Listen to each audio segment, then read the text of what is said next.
தேர்தலில் வெற்றி பெற்றா 1.25 லட்சம் குடும்பத்திற்கு தரம் என்று ஒரு வாக்குறுதி கொடுத்திருக்காங்க. இது எப்படி ஃபாதர் பாக்குறீங்க? அது ஒரு கவர்ச்சிகரமான வாக்குறுதி. மக்கள் எளிதாக ஒரு தொகுப்பினர் அதில் ஈர்க்கப்படுவார்கள், மாற்றுக்கருத்துக்கு இடமில்லை. அதுவும் இந்த 10,000 வந்து விட்டது, அதுவும் வரக்கூடும் என்றுதான் நம்ம மக்கள் அப்படிதான் காத்திருப்பது தானே. நமது மக்களினுடைய ஆட்சிக்கு வந்தால் 15 லட்சம் ரூபாய் உங்கள் வங்கி கணக்குக்கு வரும் என்று அதன் பிறகு 3 தேர்தல்கள் அவர்கள் பார்த்தாலும் 15 லட்சம் 1.5 லட்சம் கூட வரல. இருந்தாலும் வாக்களிக்கிறார்கள் அல்லவா.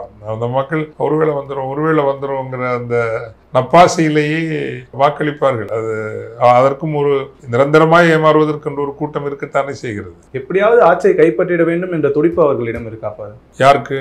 பிஜேபியினரிடம் இருக்கவே. அது என்னங்க கேள்வியாவது தொடர்ந்து இது அதுவும் ஒரு பீகாரினுடைய அடுத்த கட்ட திசைகளை தீர்மானிக்க போகிற ஒரு தேர்தல். அந்த தேர்தலில் எப்பாடி இல்லைன்னா தேர்தல் ஆணையம் அவங்களுடைய ஆணையம் தான்.